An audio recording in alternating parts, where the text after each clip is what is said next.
Wow, folks, what a day. You wouldn't have a clue, but I've been scrambling around in the background. Robert's been working his ass off. This is going to be an incredible show. This is SBG News and Views, but this is a special edition. So we're going to expose something that many people know about because it's going to be very relevant coming in the news. But first, I'd like to thank all of our moderators, our admins, everybody that's assisting us. Lisa Richards, especially, of course, my co-host Robert Imbrielli, who I'm going to bring on in just a moment here. We're going to do something different today. We're going to run an audio. Now, it's actually from a few years ago, but it's very relevant today, and we're going to explain why. So let me bring on my wonderful and lovely co-host, Robert Imbrielli, which I need right now because I'm out of breath. I've been scrambling, literally trying to get a bite to eat, which is right next to me. My beautiful wife brought me such a salad, and I'm staring at it. It's amazing, and I can't eat it because I ran out of time. Oh So man, that's hard. That's I harsh, know, Lewis. but we're here.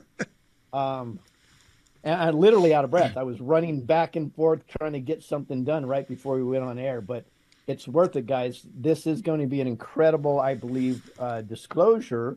And frankly, it's going to make a lot of people uncomfortable. And a lot of people are going to resonate with it at the same time. And like Robert says, we're going to do our best to bring a pragmatic approach to the conversation. And that conversation is about Epstein and the Jewish mob, otherwise known as the Jewish Mafia. And we know right away, people pick sides immediately. Yep. Oh, if you talk about the Jewish mob, you're anti-Semite, or immediately you have there's a whole bunch of patriots that immediately they jump on the Jew bashing bandwagon. We're going to do neither here. We're going to take a pragmatic approach to this. We're going to jump in and show you who's running the world, what's going on with this, and what the Jewish mafia really is, and what the connection to Epstein and Donald Trump is too. This whole thing's, I think, gonna really blow you away. Robert, you take it away for a second. I need to cover up this salad so it doesn't spoil because it's so amazing. Such a good, I can smell that salad from here. So it's good. Hey, really it's really good. It's a surprise. My wife's always trying to take care of me. It just came in a little too late. So oh, timing is everything in life. As we get rolling here, I want to share with people. A lot of people have been complaining about Rumble being up and down, and it's better today. Looking at the list, it's further down on the list, but it's still got the yellow warning sign. And right now, Shopify is at the top of the list of sites that are not working. So we apologize profusely. If we could do something about it, we would. And I think the best thing we can do, to be honest with you guys, the best thing we can do is continue to support the platform because clearly we're over the target, right? And the reason that they're targeting Rumble so much is because they know there's information being shared here that they don't want shared. And today's show is going to be no exception to that. It's a lot of information that they would much rather be covered up permanently because so many are implicated in what's really going on out there. So, yep. Real quick to prove our authentism, we are very authentic here. We say it all the time. We're trying not to be perfect, but we want to put on a professional show. I need to use a toothpick on my teeth, so I apologize, but it's going to happen because I'm not going to go through the next hour and a half feeling like this. all right. Well, we'll just take you off camera for a moment then, so no one has to Oh, see yes, any of that. thank you. Thank you. Yeah, it's a little bit of a cheat, friends. What we do is, sometimes I need to be off camera. I got a little sneeze or something. I'll just put Lewis full screen, and then I can go do whatever. So we play a little bit back and forth like that. It's the stuff that happens behind the scenes. Sometimes you're not quite aware of, what we do to put this show on. Doing something a little different. We have a little bit of different technology we're using today. So we're going to do something with the way we're going to present content today. Lewis is going to be in charge of starting and stopping the content rather than it being on my side. So we're going to test this out, see if it works a little bit better, give a different look and feel to it. And we also spent some time troubleshooting that echo problem that we were having yesterday. I think we have it nailed as well. So, Lewis, are you ready to come back on the air? Yeah, of course. Okay. So what Robert's saying is when we screw up today, it's my fault. All right. Are you ready to dig into this? We have the bar set pretty high, and that's just the way it is with us. So it's okay. Yeah, it is. And we're going to continue to raise it because we, the people, deserve it. Yep, absolutely. So we have I'll say an online a friend, somebody that's also a friend of my wife. Her tag name online is Ultra Annie Oakley, and it's Oakley with a Q. And what's interesting is she was just curious what you and I thought about this interview. Now, the interview that we're going to play pieces of, and the reason why it's going to be pieces is because it's over 3 hours long. It's with Maria Farmer, and she had a call with Whitney Webb, and they're investigating. And Whitney Webb also investigates Les Wexner and other things like that. So she asked to get our take on this, and frankly, the video that we watched, they added a lot of stuff to it and a lot of sound and da da da da da. We weren't going to go there, so we found the actual original, which is what we always try to do. So we don't have it. The context in it will be real. We found the original, and we're going to play part one, but we're just going to take pieces of it, and then we were going to add to it contextually. Now, why would a story from 3 years ago of this whistleblower be so important today? Well, if we watch the news and we watch what's going on in Congress, it's very clear, and we try to stay ahead of it, that the direction that we are going right now is there's going to be a full Epstein disclosure coming. We feel that it may even include the list to Epstein's Island.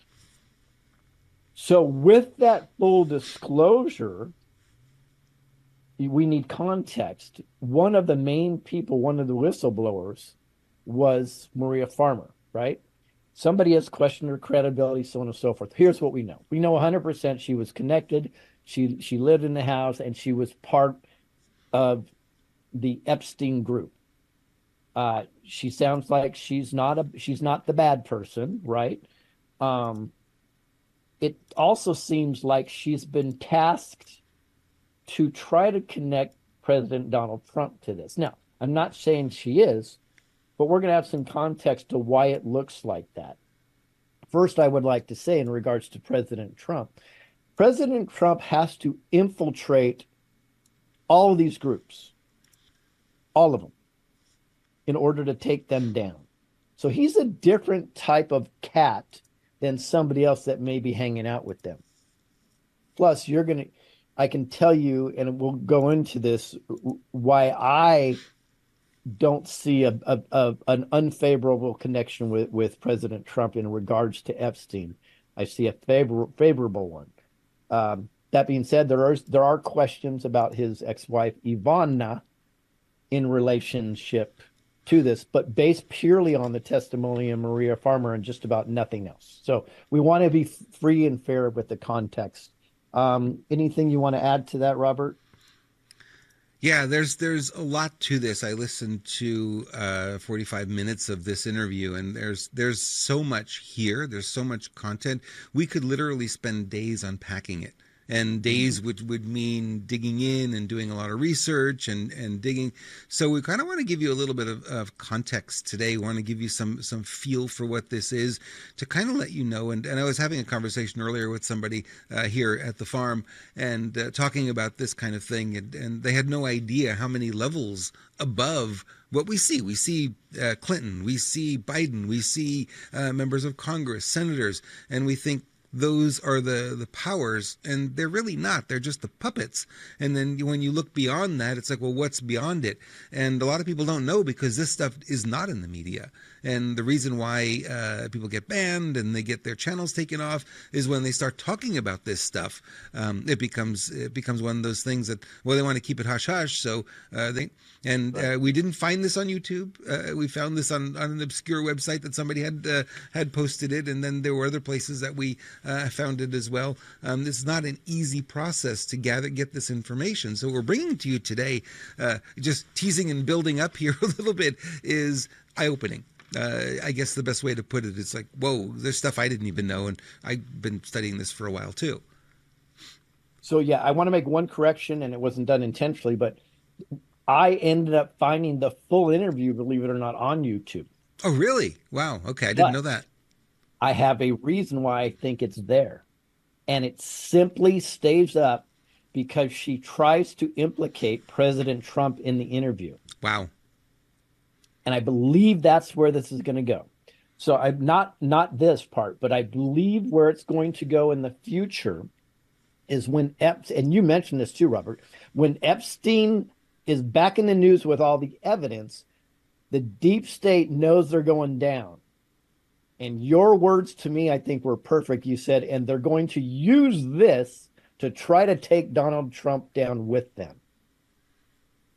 Yep. Even though I can tell you that Maria Farmer was asked several times about the connection with Donald Trump, and all she would do is mention his name, but never gave any context, never gave any evidence, never explained anything. But everybody else, she had details. She says she has a photographic memory, and boom, boom, boom, boom, boom, boom, boom. This is why I'm wondering if somebody said, hey, throw Donald Trump, or maybe because he was, I believe he was in office at this time when she did this interview.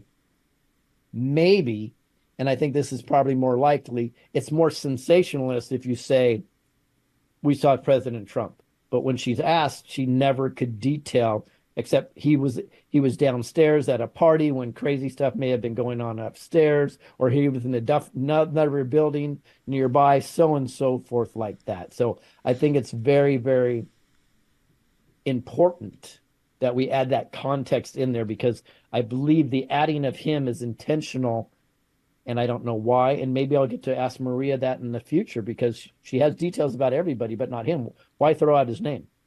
I think because he was the current president of the United States. Yeah. So let's get into this. This is really, really interesting. It's a 3-hour phone call. We're not going to play 3 hours. Don't worry. We're going to play little bits of it. But let's start with my favorite organization, the FBI. With where it all began, they're going to keep it quiet, And the FBI, Whitney, is so much an evil.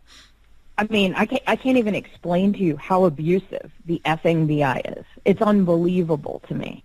I mean, they, first of all, never offered me witness protection. When I first called them, they knew I was telling. Believe me, they knew they knew everything I was telling them. They already knew, because they're in on it. And it was so weird, his reactions when I was talking to him. I called and I got some answer guy, and then he passes me to some guy who's like, when I start talking about Wexner, And I asked the guy, this is all over the phone in 1996. I said, do you have a file on Les Wexner? And he said, why? And I said, he's the head of the snake in America. And I don't even know I was intuiting this. And also, I think it's common sense when you see all the stuff going on. And anyway, when I said that to him, he said, yeah, I don't know, maybe we do. And I said, well, he's these people. It up, right? It's easy to cover up when you don't have the material. So to say, okay, I don't have the evidence because we don't want it. We're not going to take it. So we don't have it. Can't lie. Truth is, I don't have the evidence. Yeah, you didn't take it. Yep. Oh my gosh. You make a great point. Yeah. Is that how can we say? It's a great point, though. How can we actually say anything if we don't have the evidence? There's nothing to admit to. Exactly. Yeah. Interesting. Don't take it on board. Somewhere in here, she's going to throw Donald Trump's name in with some other names, which I think is unnecessary. But I think I understand her motivation for doing that. Like I said, I'll try to ask her one day. I do want to read this, which is really, really, really important. This is from Florida attorney Bradley Edwards. This is a statement of his. He said, the only thing I can say about President Trump is that he is the only person who, in 2009, when I served a lot of subpoenas on a lot of people, or at least gave notice to some pretty connected people that I want to talk to them. He's the only person who picked up the phone and said, let's just talk. I'll give you as much time as you want. I'll tell you what you need to know. And he was very helpful in the information that he gave, and gave no indication whatsoever that he was involved in anything untoward whatsoever, but had good information that checked out and that helped us. And we didn't have to take a deposition of him in 2009. Okay. So there's a couple of reasons why you take a deposition. One is you need the information to be on record, right? The other reason why you take a deposition is because you want an excuse to hold accountable the person giving the depo and catch them perjuring themselves, lying. They didn't have any need to do that after that. So I think it's very, very telling. And when you find out the connections to President Trump and Jeffrey Epstein, know that he never flew to the island whatsoever. So I'm kind of squashing this before it becomes a story, and it will, because it's very clear that the deep state are trying to reconnect President Trump every time Epstein comes in the news. In fact, if you're to do Google searches, you'll notice that now most of the news stories of Epstein, they'll throw President Trump's name in there, right? And as Robert says, they're trying to squash him from even being a candidate before the election, which I don't think there's going to be a 2024 election, but that's another thing. It's literally the scorched earth approach, right? So they're not going to win. They're not going to beat this Epstein thing. They can't keep it under wraps. It's only now a matter of time before that list gets out. Too many people have copies of it, right? And when it gets out, it's going to implicate a lot of them. So yeah, they want to tie Trump into it. Why not? Because if they're going down, they're taking him with them. You know, they don't want him to be the last man standing, which, you know, and ultimately I believe he will be, but we'll see. How successful ultimately he will be the last man standing, is what you believe. Yeah. Mm-hmm. Yeah. Yeah, I think that's likely, actually. All right, let's continue here. There to show me around. And I got there in a Ryder truck with someone who is an acquaintance, not even a great friend. The mural at Wexner's mansion? This is what you're talking about? Oh, yeah. So here's the other thing. I wasn't ever... You know what I did? I apologize. And I already made my first mistake. I wanted to play it up to that point, but I read my notes incorrectly. So I think it's important to keep going. Here we go. By the way. But they never cared. They didn't care. And the worst part was I named everybody. I named Donald Trump. I named everyone who I thought was a co-conspirator at the time. So I named Alan Dershowitz, Donald Trump, absolutely the Clintons. These are people that I saw coming and going, that I knew were part of it. And I made it really clear that this is a very scary thing for children, and that I see between 5 and 10 girls a day going upstairs. And now that I know what's happening to them, I want it stopped. And the weirdest part was, like, at Wexner's, I was held under guard. I wasn't even allowed. Can you hear me still? Yeah, totally. Hello? I just don't want to interrupt you. So make sure. Yeah. Oh, you're so sweet. Yeah, I was held under guard. So when I first got there, this guy named Randy Bowie was there to show me around. And I got there in a Ryder truck. Okay, so this guy Randy Bowie, which I had a lot of problems trying to find a picture of this guy. He was he was the bodyguard for Les Wexner at Les Wexner's estate, which is like 300 some acres. It's massive. What's very interesting is he ends up being the bodyguard in the future, and this will come into play here, for Will Smith and Jada Pinkett. This will come into play, and this is going to help connect everybody together and the Jewish mob. So when I say the Jewish mob, I think this is a good time to go into it. What do you think, Robert? Yep, absolutely. So when we're saying the Jewish mob or the Jewish mafia, we're gonna explain it in a certain way, and then I want to add some context to it because I have a personal story in regards to them, believe it or not. Scary, but true. So this is where we're going to upset people. There's, in what we see right now, there's two types of Jews. And this is where it's going to upset some of the people that I think may be anti-Semites. There are good Jews, and there's Khazarian Mafia Jews. And some people will connect the Ashkenazi Jews, and that's a form of them. But again, this is where they get it wrong, in my opinion. Not all Ashkenazi Jews are bad. I know Ashkenazi Jews, and they just happen to be an Ashkenazi Jew. They have no idea what is going on. They have no clue whatsoever. And then there's a lot of Jews that have absolutely zero clue of the whole Khazarian Mafia thing. So what's the Khazarian Mafia?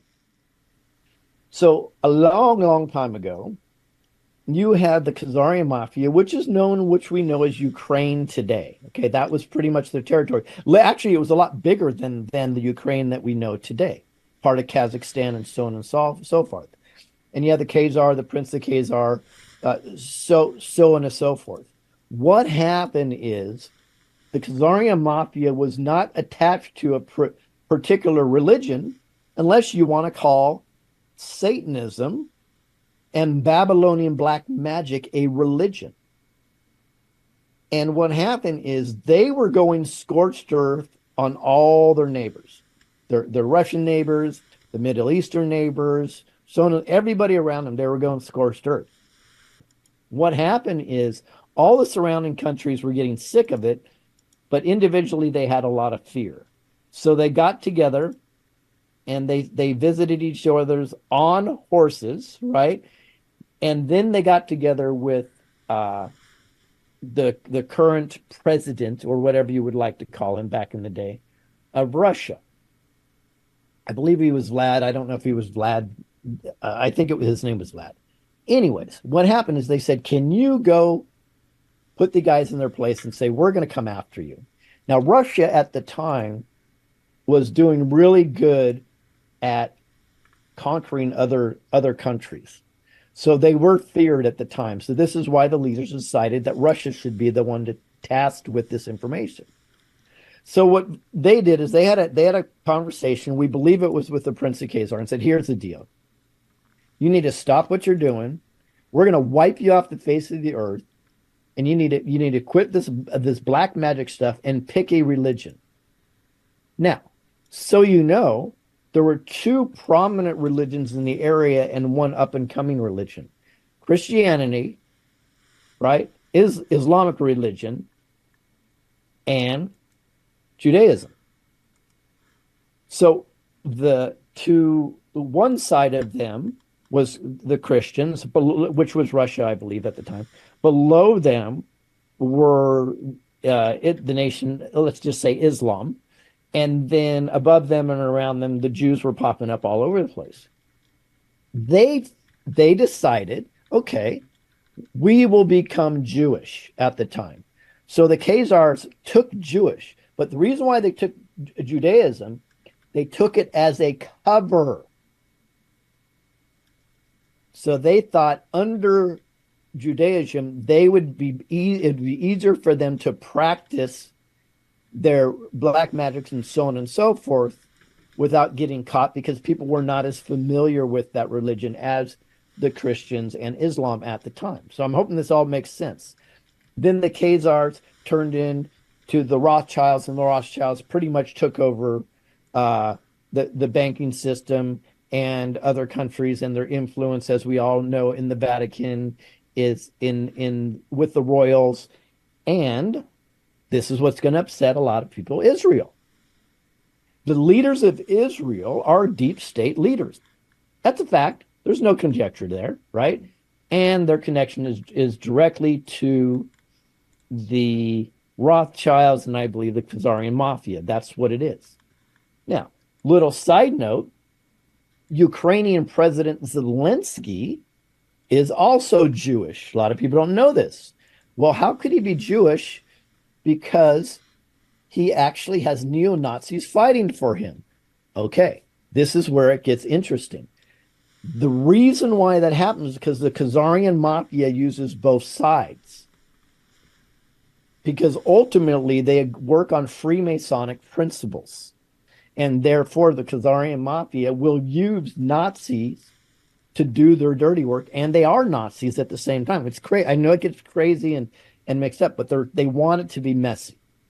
So when we're talking about this and the Jewish Mafia, which actually spun off from the Rothschilds, and they had a whole thing with the Italian Mafia. They used to be in cahoots with the Italian Mafia, and then they ended up crushing the Italian Mafia in New York and Las Vegas, which I'll explain in a second. So we need to give you the context. It's so important to have this context, because we do not believe all Jews are bad. I know there's a lot of podcasters that go down that road. I honestly think, and some of them I think are pretty good people, I think that's kind of the lazy way to go. And I think, as you can see, it took a long time to show you the delineation here, but we think that is the responsible approach. So real quick, I'm going to add the story. So about 28 years ago, no, was it? Maybe 25 to 28 years ago, right in there, I had somebody that I knew really, really well. We were having a conversation about things that went on in Vegas and how Vegas changed dramatically from the way it was in the 70s into the 80s. If anybody saw the way it was running, it was run by the Italian mob through the 50s, 60s, and 70s. And then the Jewish mob pushed them out. And that's when you saw these big, beautiful hotels come up, so-called family-friendly, and so on and so forth. They're not. And she explained to me the connection. And back then, this is almost 30 years, she goes, this was the Jewish mob, but they're not out front. They always are undercover. And this is the same thing about running the world. 100% of Hollywood, to my knowledge, actually, let's say the top, at least 90%, and all the top, that's run by the Jewish mob. The banking system is run by the Jewish mob. The percentage of what I consider Khazarian Mafia Jews in our government system is astronomically high, considering Jews only take up 2% of the world, but 30 to 40% of them are in throughout Congress. In addition to that, virtually the whole Fortune 1000 companies are owned or operated or controlled on their board by these Jews. Now, I'm not saying Jews in general, okay? Again, these are the bad ones. These are from the Khazarian Mafia. So I understand the frustration with people when they're like, Jews run the world, they're bad, I get it, blah, blah, blah, blah, blah. I get their frustration. But the context is, I think, inappropriate. Great example. Maybe I'm wrong, but I think Roseanne Barr is a great person. She seems like it. She's top on the disclosures. She's Jew. She's a Jew, right? She's not a Khazarian Mafia Jew. She's not the bad guy. And I believe she'll even tell you about how Hollywood is run, because she was attacked directly because she didn't fit the model that they wanted. So, Robert, I hope that gives the context that we're looking for to give people the basis of how this stuff works. Again, it goes back to your diagram yesterday. It's not black, it's not white. There are many, many, many shades in between, and you can't condemn a group of people in generalizing, and you realize there are good people and bad people in every group. In my family, if you go back to the Imbriali name, there's some mobsters in the family. I've never met them. Back in Brooklyn and stuff, but there were. It doesn't involve me. I've never been involved in that. But you could take that Imbriali name and you could say, you guys are all mobsters. I'm like, no, not me. Nothing to do with any of that, So, the context is really important to realize within every group, you've got the good apples and you've got the bad apples. And, the bad apples can be louder. I'm not seeing a lot of good apples in Congress. I'm just going to say that. But,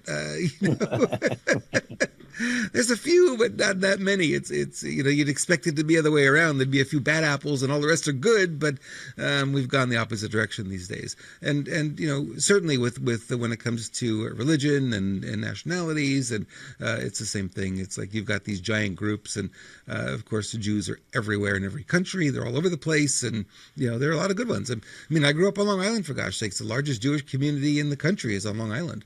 And Long Island, and also in Montreal, there were a lot of Jewish people up there, a lot of Jewish friends growing up, and who doesn't like Jerry Seinfeld? You know what I mean? It's just one of those things. My wife just raised her hand. She doesn't like Jerry Seinfeld. Uh-oh. That's funny. Yeah. So again, the infiltration is on purpose, and the second you bring up anything about the Jews, you're an anti-Semite. Yeah. Even if we add context and prove to you it's the people pretending, it's the fake Jews, it's the one that are pretending to be Jews that are the problem, you're an anti-Semite. And I've seen Alan Dershowitz, which I can't stand. He goes after people immediately if they say anything about Jews as an anti-Semite without even listening to the context. I can tell you, I hesitate to say this because everybody loves True Social. There's a Khazarian Mafia post that I tried to put on True Social 42 times. They would not post it. I tested everything else just to see what it was, and the only difference is I put Khazarian Mafia in there. When Elon took over Twitter, within about a month or two, I tried to do a similar post on Khazarian Mafia. My whole account was deleted immediately with no explanation. Guys, this is where you have to be over the target here. And this is where it is. Now, we can have a discussion. Okay, so the bad guys run True Social and Twitter and so on and so forth. Or is it just is it infiltrators on lower levels? Or maybe the good guys, the white hats, said, it's just not time for that message. I kind of lean towards what I call controlled collaboration, where they're saying it's just not time for that message. Hard to know. You bring up a good point. Could it be the white hats just saying, hey, throttle it back, throttle it back? Truth Social, all of these platforms, they may be dictated what is acceptable content, what is not. And those words may be in the algorithm that cuts those posts out. You don't know. Don't know why it's there. How did it get there? Who put it there? A lot of questions that we don't have any answers to. Yep, I'm good at asking questions that we don't have answers to, by the way. If you haven't noticed I know. And then you expect me to answer, and I'm like, I put you on the spot. That's what I don't know, George. All right, we're going to play about another 3 minutes of this right here, and then we'll add some context. I don't know if you have any images that correspond with this part or not. We'll see.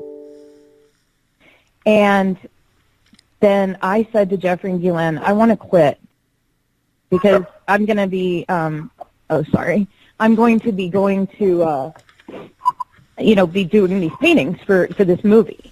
And they said, no, you can't quit. You can't quit. This is what they did every time. I don't know why, but they were like, no, you can't quit. And at this point, they'd already seen a picture of Annie, so that may be why too. And they're like, okay, so you can just go and do this project at Wexner's because we've actually, filed and meaning to send you there because Abigail said she wants an artist in residence. And Abigail, can you hear me still? You mean, yeah. Yeah, Abigail Wexner wanted me as an artist in residence there, is what Epstein and Maxwell told me. So anyway, when I get there, so I wasn't working on, I was doing no project for the Wexners. I didn't care about them, I wasn't impressed by them or anything, and I didn't even want to go there. I did not want to go to Ohio, but I did. I went to Ohio, and when I got there, he was saying to me, Randy was like, listen, you'll go inside and take a call from Abigail, but don't come outside again unless you call her and get her permission. Now here I'm standing outside, and it's really beautiful with my little dog, and I'm thinking, wait, what? And my stomach just sank. And that was like the first clue. And so I talked to her, and she was very phony, creepy, but, very like over the top welcoming for like 20 minutes, congratulating me on the project, telling me. So when this woman says she's never heard of me, I want to slap her because not only has she heard of me, she kept me captive in that house. I mean, I went out 3 months, and no one ever talks about it. I was there for 3 months, and I was only allowed outside like 4 or 5 times the whole time I was there. And the other thing that the mainstream crappy lying media will never talk about, I guess because Wexner has such ownership of them, I think he's embarrassed of like the wealth or something, because the house I lived in, that was the guest house, was 26,000 square feet, and I lived there by myself. Wow, that's big. That was the guest house. His house, yeah, his house, which was right behind it, and I can send you pictures. I mean, really close. Like, I have pictures of my brother on the back porch, and this was one of the times we were allowed out, and you can see their house very clearly from him, and you can see in an aerial view. It looks like a second set of arches. Anyway, it's the guest house, and it very much was owned by them, and they had 330 acres that surrounded it, so you can't leave the house. But they're trying to say, we don't have anything to do with that house she was living in. Anyway, whatever. So I guess allegedly they had handed it over to Jeffrey for like a year. You know, they were always doing these really creepy money laundering things. Yep. So let's bring up a picture real quick of Abigail and Les Wexner together. And then the reason for this picture is that's who she's referencing when she references Abigail, which she has seen. She's seen him riding around on the horse, so on and so forth. And Abigail was is it the matriarch? Is that the word of that? Now, what's interesting about that is she looks about 40 years younger than Wexner.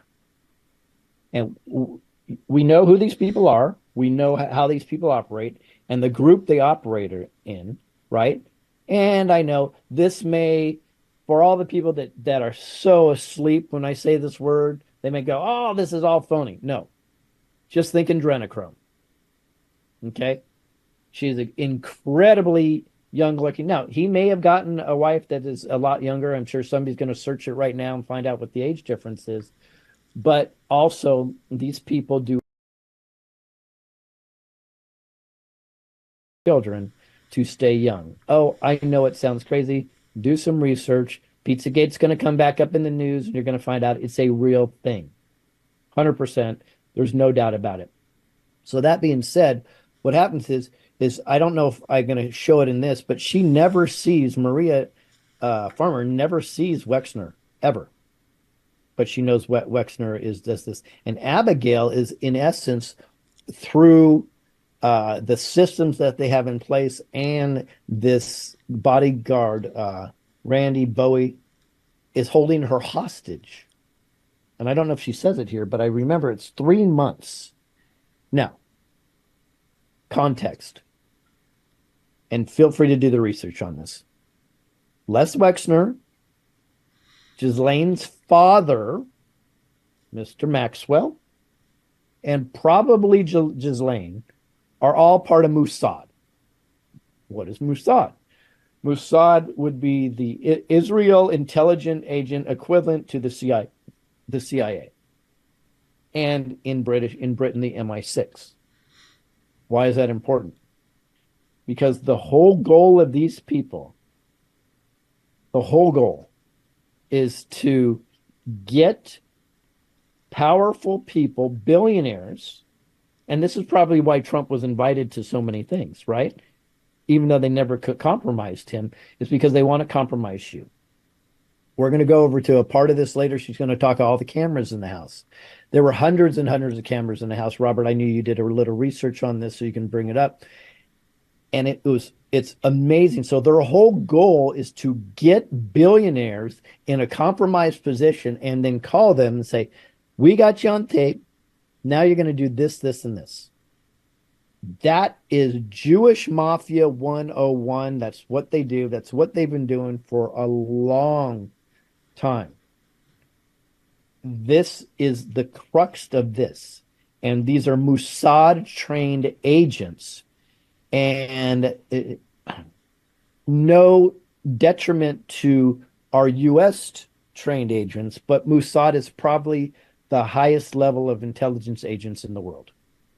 They are incredible. They're in my opinion, they're evil as hell.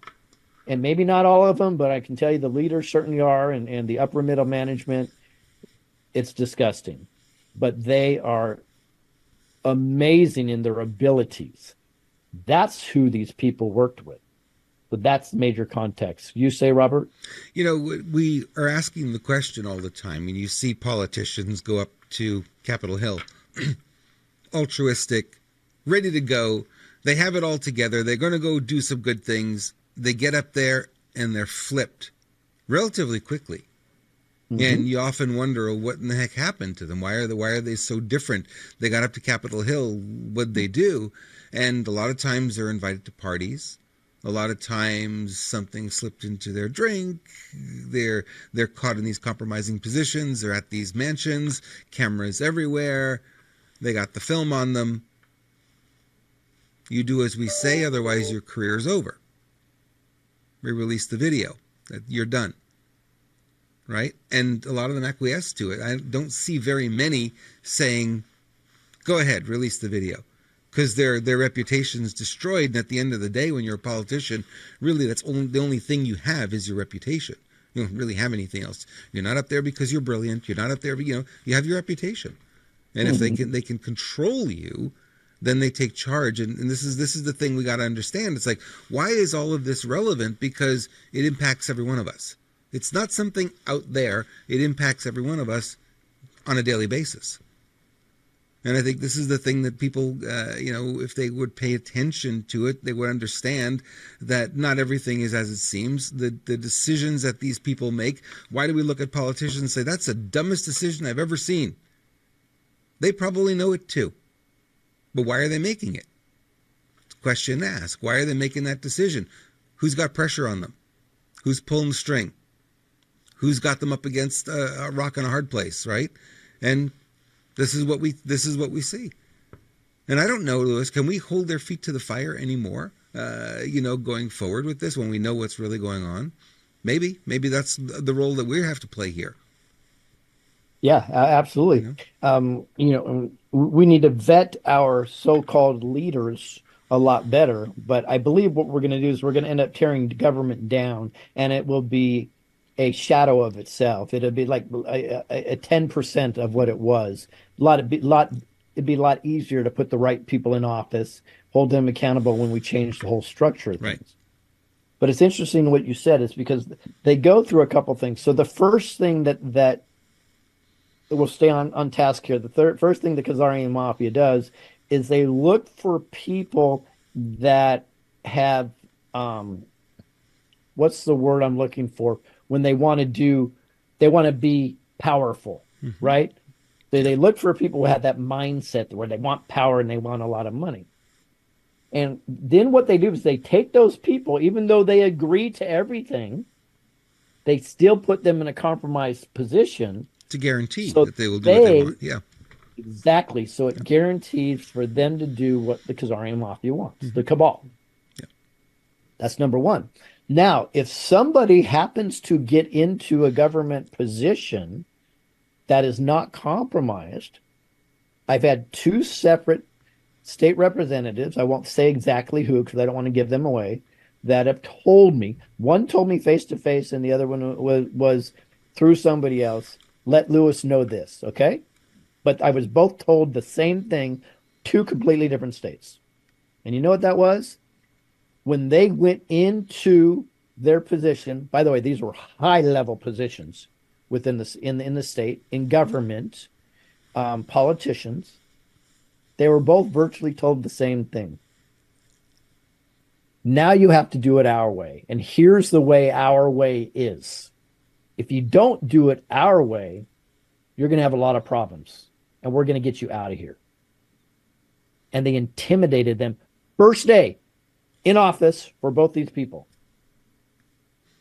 First day. One of the people is still in there fighting. The other one, they found a way to get this person out of office. And it was all fake, phony, and false. They made it a public display, and they pushed this person out of office. So that's if you're good. That's what they do to you. So you can imagine if you're bad. and because they can't compromise them, obviously. Right. Now, guess what? If that doesn't work, then they go to the next step and they go, okay, you know, your daughter Mary's so beautiful, and when she leaves her school at 450 Flower Street at 3:05 p.m., it's amazing to watch her walk with that pink backpack to the bus. That's all they say. That's all they That need to say. means- You know that the means- threat is there. Yeah. She's next. Yep. It's scary. These are real. There's no speculation. This doesn't look at the D or the R in the name. It doesn't matter. You're either going to do what we say or you're going to be held accountable. This is the way our complete government on virtually every level is run, except the mayors of the smaller cities. But I would venture to say any city above 100,000, 150,000 probably have the same exact things going on within the mayoral races. Even in the smaller cities, we have evidence that Soros is involved in planting his city council people in. So it's scary, guys. This is what we're dealing with. But we are winning. We, the people, are winning, and we have to just keep exposing this construct. Shall we dig in a little more? Yeah, let's do it. So I have about 45 seconds here. All right. When I was supposed to be able to use this country club, I was able to go a couple times with Claire. And when I called Ghislaine and asked why I couldn't eat there, she said, it's a Jewish country club. You're not Jewish. They're not going to serve you. What? Okay. This is how this woman spoke to me. Yeah. This is how these people think, Whitney. They, honest to God, think their DNA is better than everybody else's. I swear to you. It was a theme all the time with them, with Eileen Guggenheim, with Jeffrey Epstein, with Ghislaine. It was a theme. Jeffrey was a lot less horrible than Ghislaine as far as. And then she goes on to say Jeffrey wasn't as bad as Ghislaine and some other people, so on and so forth. But part of this deal is, and this is a whole deeper discussion, there's a whole bloodline thing, right? And people can call it the 13 families. If you talk to 107, he says they're all connected to the Canaanite bloodline, so on and so forth, which is very compelling information. But what they refuse to say is the bloodline is mainly the Khazarian Mafia bloodline. And the reason why they don't want to go there, because they're afraid to say it because it connects to the Jews. Right? So they're afraid to say it. But the reality is, if when there were country clubs, and if you weren't white, they wouldn't let you in, or you weren't a woman and they didn't let you in, they got pounded. Right? But now if you're not Jewish and they don't let you in, everybody goes, okay, no problem. We Right? understand. Yep. And but there's a bloodline connection here that we're going to go into a little bit later, and it's very interesting. Again, I bet those country clubs are run by the Rothschilds, so I'm not indicting Jews in general. Let's just be clear about that.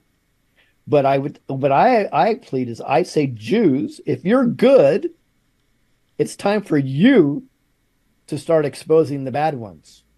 And they really put their thumb on her big time and literally don't let her out of the house. She is hostage in this place. Given a driver's license, given an SUV to use, given a beautiful location, 330 acres of nice land, can't go outside, can't leave the house. Yep. Well, and the SUV she was allowed to use, she wasn't allowed to leave the property. So the SUV she could drive around in the 320 acres. But you can't leave the property. Yeah. And SUVs made to go further than that. Yes, you would think, right? Yeah. Interesting enough, too, is we just, my family, or part of our family, is one of our family members is now dating a Jew. And he's just the most wonderful person you could ever meet. Just a great, great kid, right?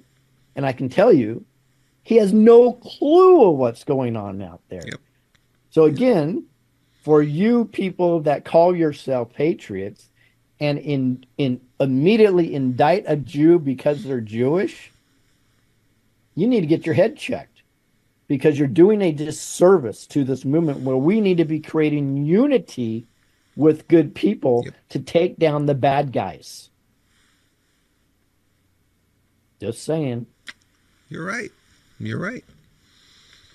All right. Unity is how we win. I mean, that's, if we want to go there, I mean, that's the message, the overarching message of all of this is we've got to come together and stick together and defend each other. And when we do that, we win, because there's a lot fewer of them than there are of us. Even though they may have their hands on the controls and the levers of power, that's not always going to be the case. We can go in there and disconnect some of those. They don't work anymore. But keep pushing the button and get nothing happening, We can do it. We're smart enough. Exactly. I just did an interview on Michelle's program, Skill, and she interviewed, which doesn't sound like a good mix, I guess, myself and Huna Flash, right? And I'm sure we have some differences, but we both agreed on one thing is we need to pull unity together, right? So I say to my Christian friends and my spiritual friends that aren't Christian, and I say, guys, what will it do for us right now if we stand in our corners, right? And I'm a Christian, I don't want to hear anything else except for Christian stuff. Or we stand in our corner and say, I'm a spiritualist, and if you talk Christianity, I don't want to have anything to do with you. It creates that division. And in my opinion, if you have a difference of opinion, that's fantastic, have discussions about it. But right now, we need to unify to take down the deep state. After the deep state is taken down, if you want to go your separate ways or have conversations, that's fantastic. I think it's a detriment, and I see it in this movement all the time, that people get so stuck in their corners, they forget about the goal, and the goal is to take down the deep state. And they would like nothing better than this to be in our corners in regards to religion. They would like nothing better than that. I refuse to do that. I would rather be the unifier than the divider. The maskers, the anti-maskers, right? It just doesn't stop. Religion is just another one of those things that cut to keep us apart, and it's really sad that it's like that. But we're smarter, we're bigger than this now, and we know it's like we can embrace the people who have the masks on their car driving by themselves. We know they've been lied to, and the only difference between them and us is they believe the lie. That's it. And if you can recognize it as that, then you don't have to be so critical about them. And sometimes I'm like you, I want to go slap people across the face, but that doesn't work. That's not uniting, that's dividing again. So try to be a little bit more kind as we go forward here, and realize that, just because there are some bad apples doesn't make everybody bad. And, we can cross the aisles the way we keep talking about doing, but never really happens. We can do that now. Yeah, you're absolutely right. And what's interesting is, guys, we're just human.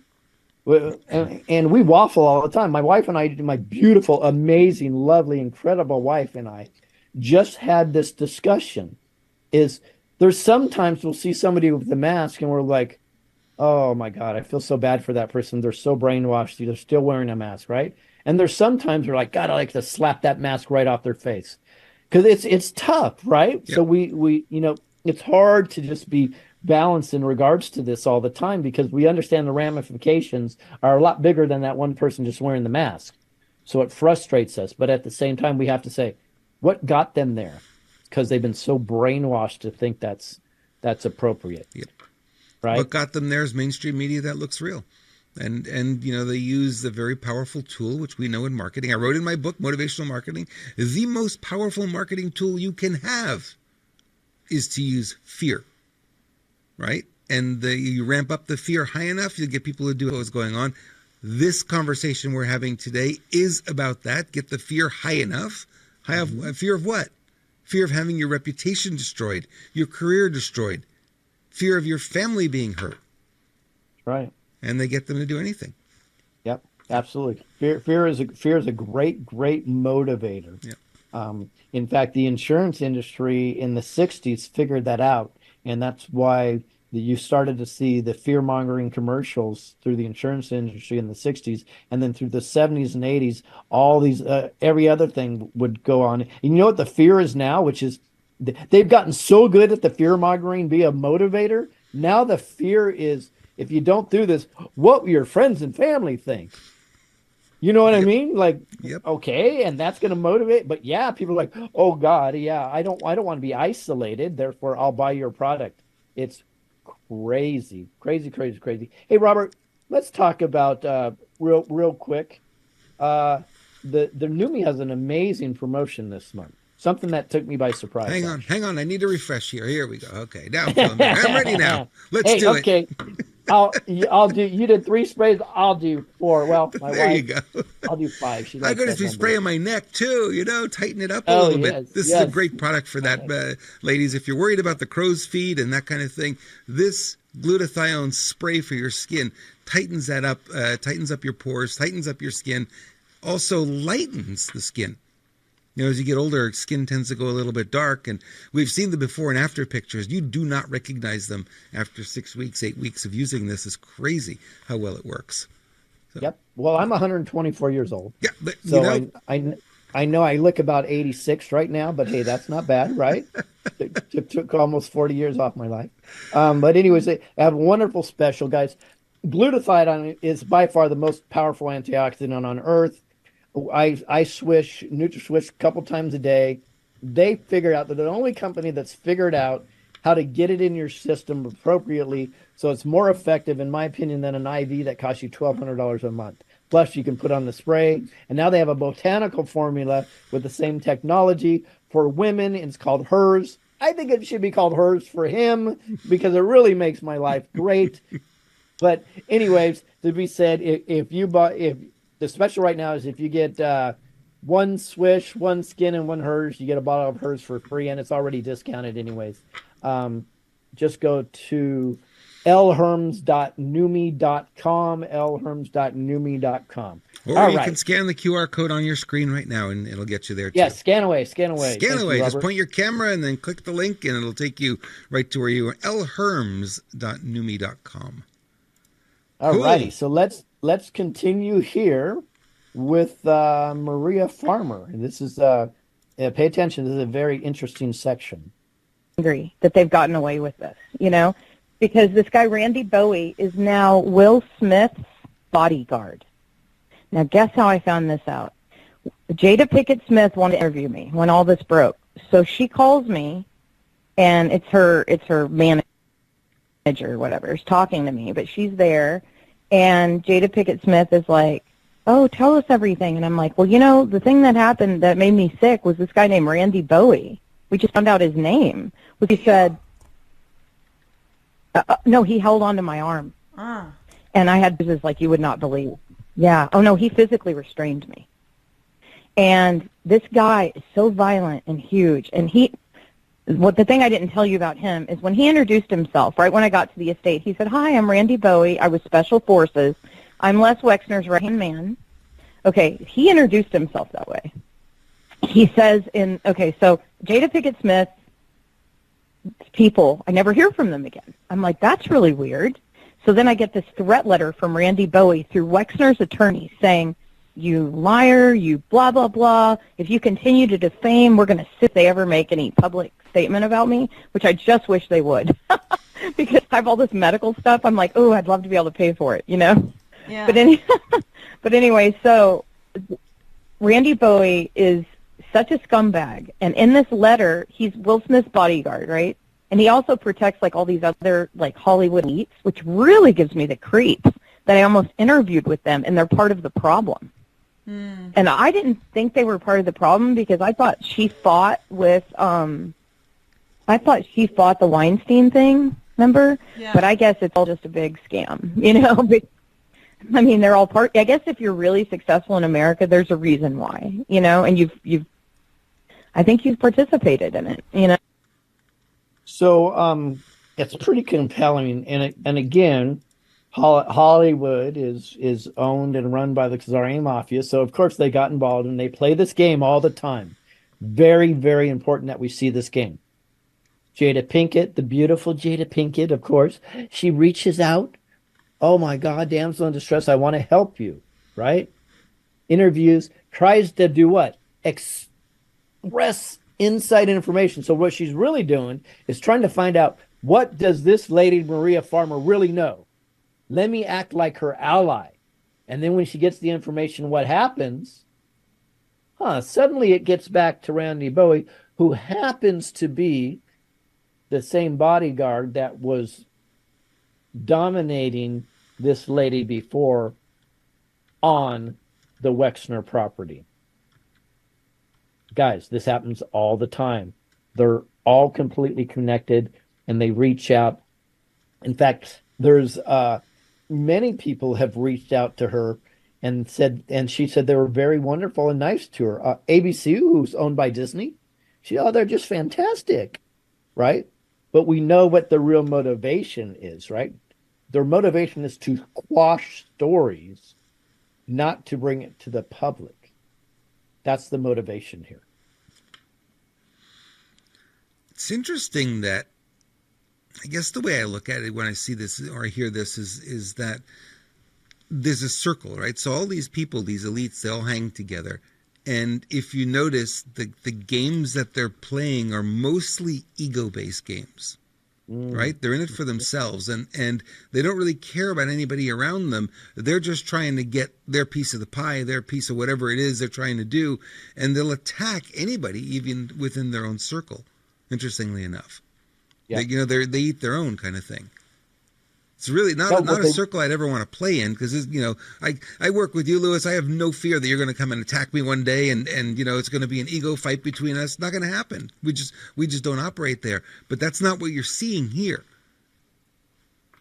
right? Right. Well, it's they're animals. They are. They really are.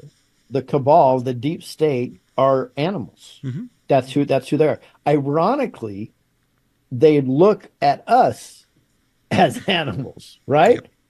A very low level animal. If we're lucky, we're a prairie dog. I mean, and that would be generous. I think they look at us like bugs, and they can squash us anytime. But they are actual animals. That's it. Their behavior is animalistic, territorial. If you don't do what I want, we swap you down. They sacrifice their own brothers, sisters, moms, boyfriends, husbands, wives. There's a lot of sacrifices within this community also. Yeah, well, you look at it, you look at it from the top down. If the top person, Wexler, right, is that way, then what they're all trying to do, they're all trying to mimic that behavior, because they believe that's how they get to be the top dog, and they're all playing the same game at a different level. Same thing in a company. I mean, a company is as successful as its leadership, period. And if the leadership's got a lot of emotional issues, then the company doesn't succeed. I worked for one like that. There's a lot when I left the corporate world. I couldn't anymore, because it was like being in kindergarten. It's just like the politics and the games that were being played. I hated it, right? Yeah. And you see that here. You see it at a different level. But they're all trying to mimic the boss. Let's be like the boss. Well, the boss was dysfunctional, so everyone in the company ended up acting dysfunctional. I'm like, this is nuts. This is crazy. I agree. I totally agree. All right, we'll continue here. Yep. And anyway, the weirdest part about being at Wexner's was I kept all my things, like my photographs and things, downstairs in this area that was below, like, the basement level. It wasn't the basement, because they had a basement. It was, like, below that, and there was a sauna in that room, like a huge sauna, and then they had, like, a vault, and then they had a door to an underground tunnel. And the only way I knew it was an underground tunnel was because their maid told me. I said, "What is this door?" Because I used to keep everything down there. And she said, "Oh, that's the tunnel that leads to the main house." I'm like, "Well, that's weird. Why would they do that?" And she said, "Oh, you don't know?" And I said, "No." And she said, "There's a giant 10,000 square foot floor that raises up when someone goes through that tunnel, and then they can enter the room secretly, go in, and then no one ever sees them. The floor raises up." She said it's 10,000 square feet. Now, this is just the maid telling me. And she cleans it, so she really had no reason to not tell me the truth, And she'd been working there a long time, and I asked her, have you ever met Les Wexner? And she said, no, I've been working here about 20 years. Wow. She had never met him. Wow. I mean, here's the thing. I lived there for 3 months, and I never once saw him. I saw Abigail on her horses, go out to get her horses. I could just see her and go out, but I never once saw him. And that's why I called him like the Wizard of Oz, because he was controlling everything, but no one ever saw the guy. I mean, like, nobody saw him except Randy Bowie was the only one who admitted to knowing him. But the other people that I would meet on the estate, they were like, no, we've never met him. So that's all par for the course of what we learn about this deep state cabal. They have tunnels, they have secret rooms, they have vaults, and nobody ever knows the top dogs. Isn't that interesting? And it's all complete par for the course. I'll go into a story another day because I don't want to extend the time, but I've actually been in a house been physically in that house. In fact, I've been in the tunnel under that house. Weird stuff. And no, I was not a bad guy. It's a really great story how we got underneath that. But it's also a true story and been corroborated by multiple people. All right, let's start back here, unless you have something to comment on. Nope, we're good. That's right about here. I'm going to fast forward a little bit. Okay. Here we go. All right, let's do it. And she'd been working there a long time, and I asked her, have you ever met Les Wexner? And she said, oh, wrong one. Sorry about that. We'll try this again. It's hard because it's not allowing me to get right to the point, and you know how that works.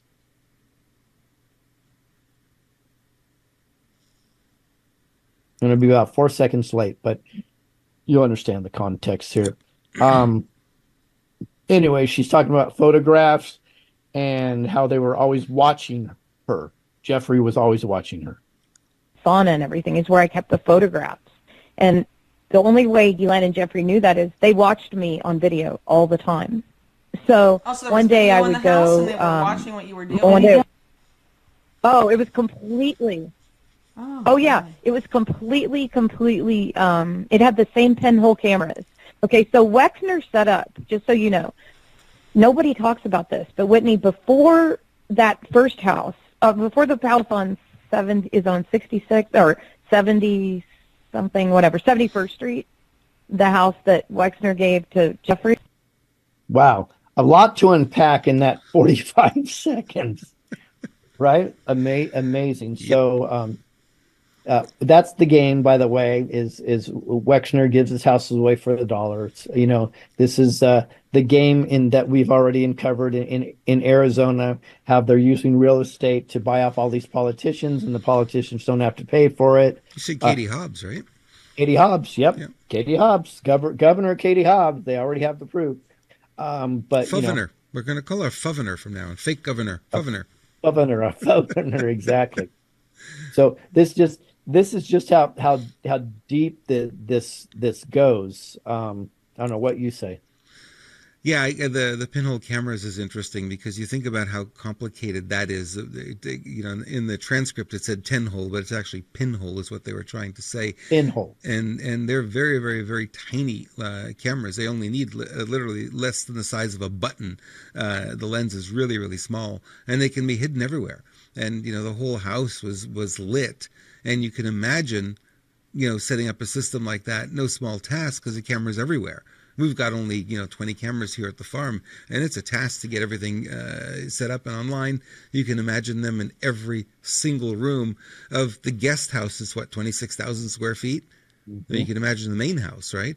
It's quite the system, and you got to understand that is intentional, obviously, because they want to catch whatever they're going to catch on video.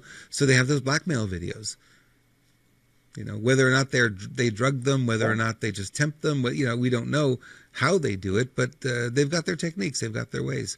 And Lewis and I Well, were having this conversation before. It's like, well, how can you avoid that? Well, number one, stay away from those kinds of situations, but you may not be able to. You may have been invited. Maybe you're in politics, and maybe you have to go there for whatever reason. You have to go to this party or this mansion or whatnot. And what if they spike your drink, or what if they who knows, right? They can get compromising videos of you, and then how do you fight it? Well, that didn't happen. Well, look, we have it on video. Well, no, it didn't really. That did. You're not. How do you explain it? They got him. So it's interesting you'd say that. Okay, so let's take this from two different angles. You have the set of elites that are the devil worshippers that do all these weird rituals and the adrenochrome and the rape of children, all this crazy stuff, right? Mm-hmm. And then you have the Les Wexners of the world that has a sole purpose. The sole purpose is to get people of stature in a compromised position and get them on tape. That's his only purpose. Yep. Now, why is he so successful at this? Because he's Mossad trained, and that is why they're so damn good at this, because they put the blinders on. They don't get spread out on their goal. This is military operational type stuff. They say, we're just going to get these people compromised. And they're all over the place. They're so much over the place that Maria Farmer testified that one time she was on the toilet in the bathroom at one of Epstein's estates. And she gets a phone call from Ghislaine Maxwell. And she says, get the hell off the toilet. You need to be in here now. And she was, I guess, on the other side of the house. There's no way she could have known she's on the toilet unless there was a camera in there watching her at that moment. Wow. Craziness. Crazy. Yeah. We don't play in this world. We don't understand it. And to get a glimpse into it like this is just mind-boggling. Well, here's the reality. If I was someplace and they were trying to film my daughter, my wife or something, I would be beating the crap out of somebody because it's just unconscionable to think that that's okay. Yeah. Right? I got in trouble at a amusement park. I won't say their name. Amusement park back in the day, because my daughter, who was probably 11 at the time, these boys going on men go into the ladies' bathroom. Now, not the way our trans agenda is today. No, they were going there to be mischievous, right? So I handled that in a very aggressive way. We'll just say that. Because that's the way I think humans should take care of things like this, right? So let's just say they changed the name to Five Flags Great Adventure after that, huh? And you may have nailed the place, by the way. But the reality is we don't think like that. Like we look at this and we're like, well, this is not okay. Yeah. And naturally we act immediately, right? That's just the way it works. We know it's not okay. So this is it. And I believe people are waking up and the pendulum's starting to shift back to a society of good, wholesome people. And I really believe that's the way we're going. Yeah. We shall see. No question. All right. We'll continue here. Telling you that some of the photographs where they're all super young, they were making fun. I'm not kidding you. The pictures of Diana when she was just dating the prince, and Diana's in the corner crying in some of these pictures, and Ghislaine's like, look there, we made her cry. Isn't that funny? We hated Diana. That's what she said. And I was like, oh my God, that's horrible. Yeah, they were very mean to her, like abusive to her. And so, yeah, and they thought it was really funny. I just thought I would add that in because I believe that Princess Diana, or Diana at the time, went into that relationship very naive. I believe she saw what most people saw as, wow, I can be part of royalty. And then I saw interviews with her, and immediately she got really quickly disenchanted. Now the problem was, before she got married to Prince Charles, she already knew that they were bad people. I believe, based on interviews and hearing her talk, is she was really afraid after a certain point, and she saw no way to back out of it whatsoever. And she actually also said in an interview, which I thought was wonderful, she knew that these people were not good people. She thought she could add some heart into the establishment, which they are. Yeah. So it's amazing, though. She said she believes the FBI was created to run cover for these people. Yikes.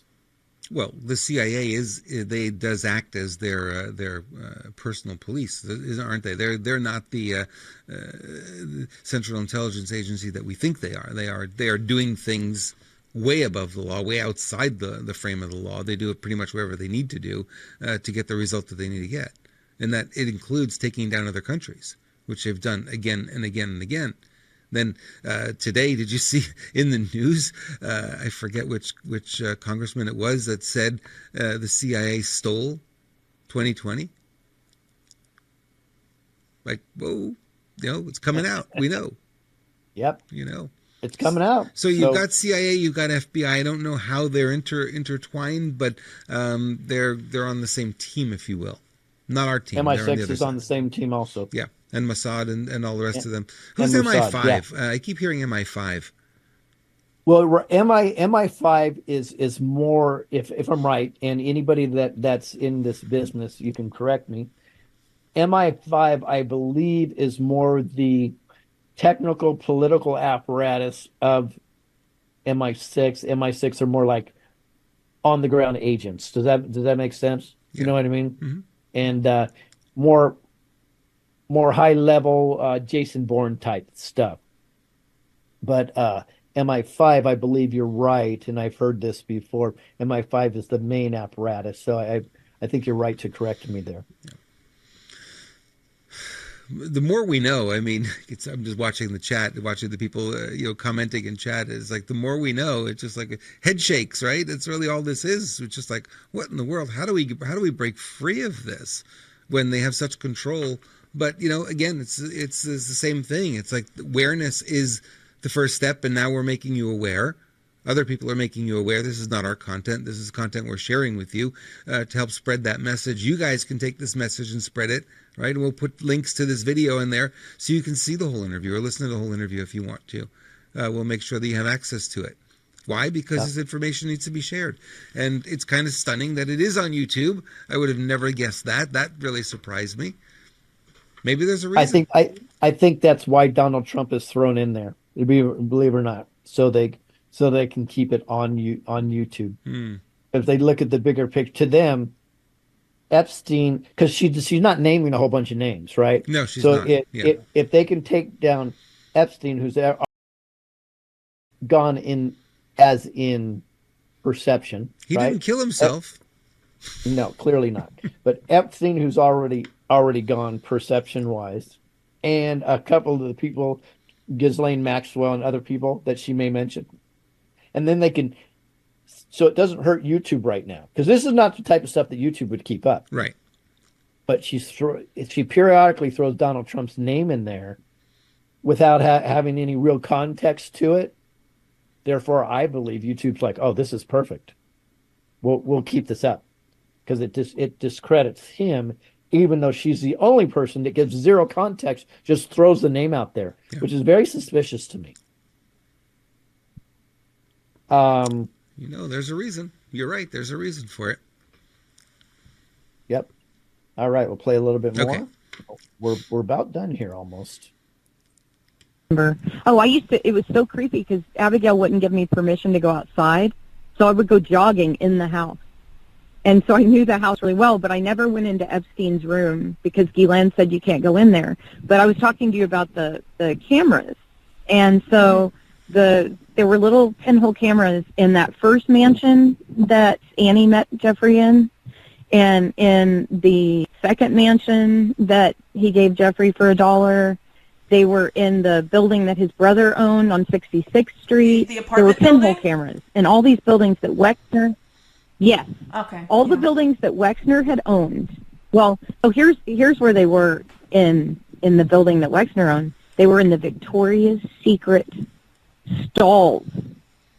And the way I know that, okay, so the flagship store was in that building on 66th, and across the street was Jeffrey Epstein's office. He had his offices in the Helmsley Palace Hotel in the front, and they were all on the top floor. Interesting. So again, just more corroboration of all the cameras all over the place. So he only had one goal, Wexner, and that's to get people compromised. But in the Victoria's Secret dressing rooms? Seriously? Yeah. With so maybe he has pictures of all the men acting as female models. Yeah, I'm telling you. Uh, I heard that was the case in Macy's too. I heard that they had security cameras in the dressing rooms there, and the security guards would routinely capture those videos and post them online. So, yeah, oh my gosh. ladies, That's crazy. beware. Yep, ladies definitely beware. Okay, so let's go here. Were assaulted. He only really, really nice, wonderful, and very intelligent young women, Whitney. That's what's upsetting. I mean, straight A students. That was the other thing. Ghislaine would interview. They Okay, cared so about the I was grades. telling you about her. Epstein was about. So, speaking of that, just want to bring it out again. There's a Board of Supervisors member in Arizona. His name just happens to be Bill Gates. And when Leslie was talking about Epstein being a pervert, he wanted that to be stopped. Just want to mention his name, Bill Gates, Board of Supervisors in Maricopa County. Why would you not want somebody to call Epstein a pervert on a recorded record? Don't know. Anyways, what's interesting about this is they're indicating that they would get these young, beautiful women and they would interview them to make sure they were intelligent, right? And if they were intelligent, then they would pick those and then they would try to procreate with them to extend this bloodline. Wow. That is that's powerful to me. Well, you can see what they're trying to do, right? That's just a horrible way of going about it. There are a lot of people who believe abortion is for that reason, that if you have a child that's, being developed and isn't up to snuff, get rid of it, abort it. Yeah, in fact, I don't think it's an accident that the pro-abortionist lobby targets inner cities either. Yeah, because they're not part of what they consider their master race. And if you go back and look at the connections with the people that created Planned Parenthood and other organizations, you'll be like, oh, I get it. Right. Very, very clear what they're trying to accomplish. Yeah. All right. Crazy. Play another few seconds here. In America, and the worst part was, Whitney, I had just called 911 and they hung up on me, and I called again and the girl said, listen, the sheriff is at the gate, you're not getting out of there, and she hung up on me. Oh my gosh. That's 911. Oh That's my the New gosh. Albany Sheriff's Department. He owns the whole sheriff's department. They work at his gate in the off hours. So the other thing is there were Dobermans. So I did get to see the Dobermans. And no one's going to tell me they aren't Dobermans. I know dogs. I'm a dog person. One day I went outside and without asking first, and a pack of Dobermans came towards the door. Like flying. I got inside, like outside for like a month. So she didn't go back outside for a month. Let me add some context to this. She wasn't entering towards the house. She wasn't entering through the gate. She was walking out the front door of the house that she was staying, and these Dobermans were keeping her inside. These people are intentional, and they are extraordinarily sick. Well, if she got away, they would be afraid that she would spill the beans, and the gig would be up for them, right? So that's one of the things is like they have to keep her locked down. They have to keep her in that, really in prison. I mean, you said the right word. It is in prison or a hostage situation. Very much like that. Unreal. Absolutely Wow. unreal. Okay, we only have one more minute for you here, guys, so this should add some more context. It, Whitney. I've looked up some of the symbolism from I saw around the house, and it's satanic symbolism. It is. Can you I give don't me know an if Jeffrey example? knew. I know Ghislaine knows. I'm sure she does. So he had like, yeah, he had like this thing, and it ends up it's like Baphomet, but it was like a symbol of this. And I actually sent it to a friend of mine. I was like, what? Because I recognized it from something I'd seen at Jeffrey's. And they were like, oh, that's a symbol of Satan. I'm like, what? Okay. So, yeah, I just remember seeing, like, in his place, he had this, and I don't know if it was Wexner did it first, but they would engrave things into the limestone, right? And so it's engraved in his place in New Mexico as well, these symbols. And they're satanic symbols. Wow. If anybody goes back and studies the Khazarian Mafia, which are the Rothschild Jews, right? In fact, I think people should probably pay attention to a good friend of ours, especially my wife, and her name's Laura Worley. Worley can break down that construct of what's going on and how they flipped it into Satanism probably better than anybody I know. So you guys should research Laura Worley. She's a ultra victim. She now supports and helps MK Ultra victims.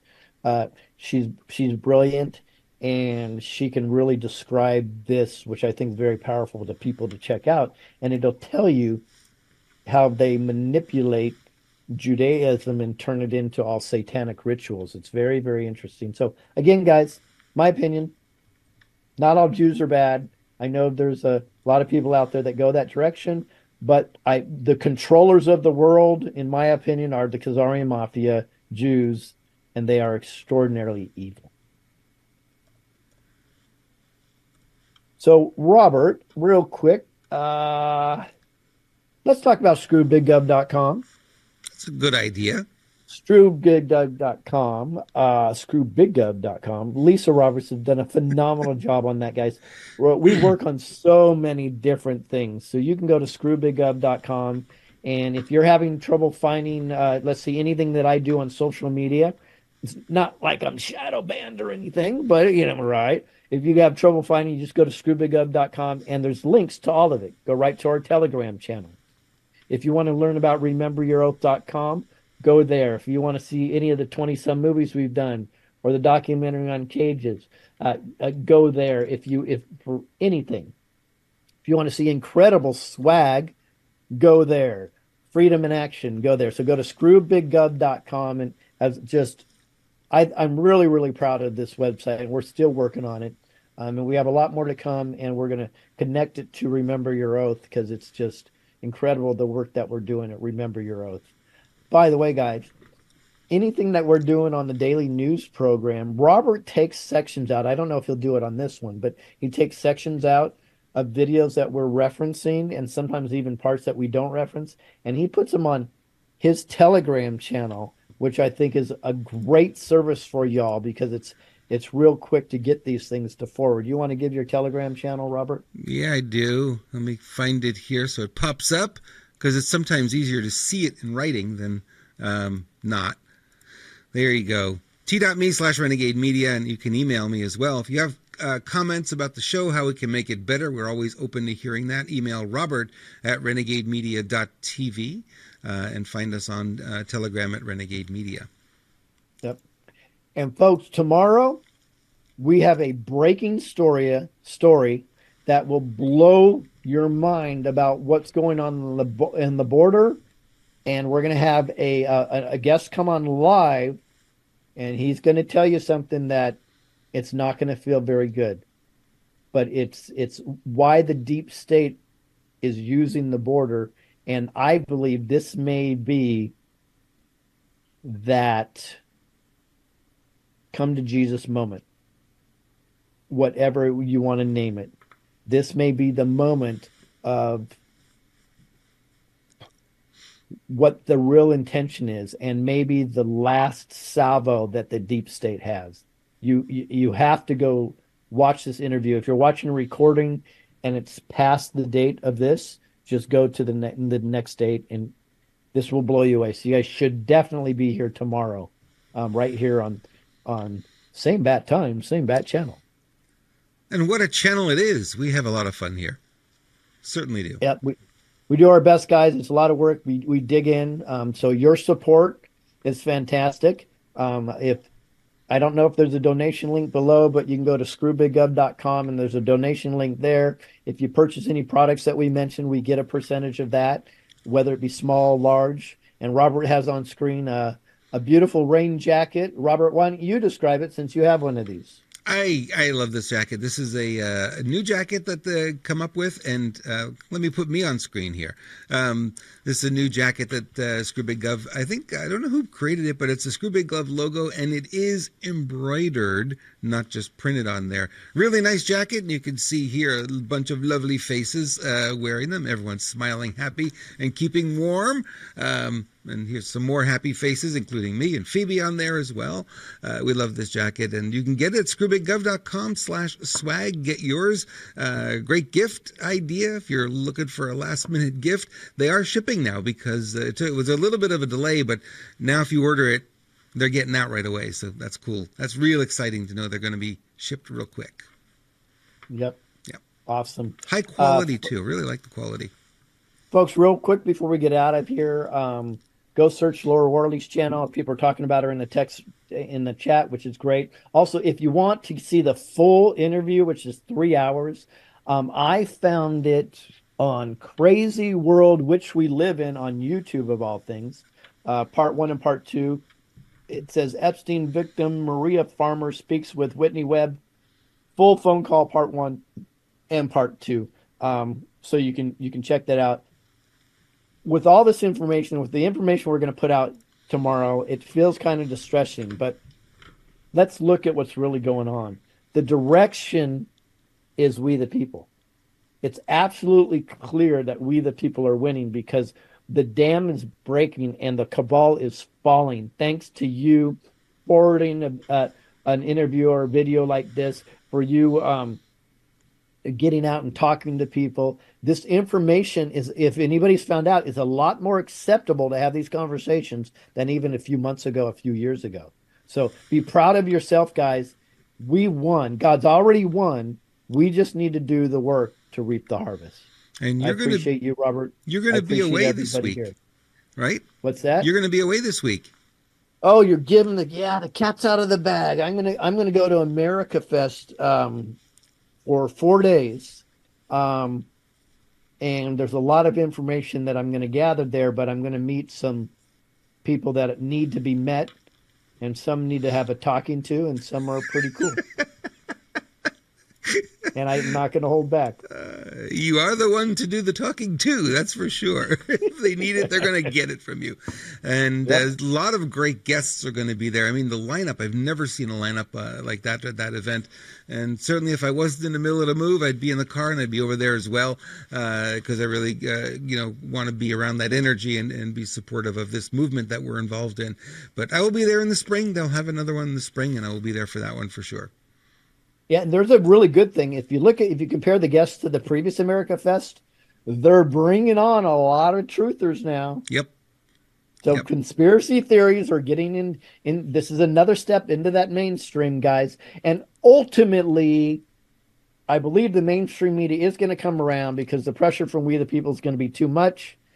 And people need to know that they're going to be supported if they're going to be whistleblowers on mainstream. You watch me, the mainstream media will come around. They will, because we will stop watching. And when we stop watching, they stop making money, and they don't like that. So they'll put whatever messaging forward that they need to get the viewership back.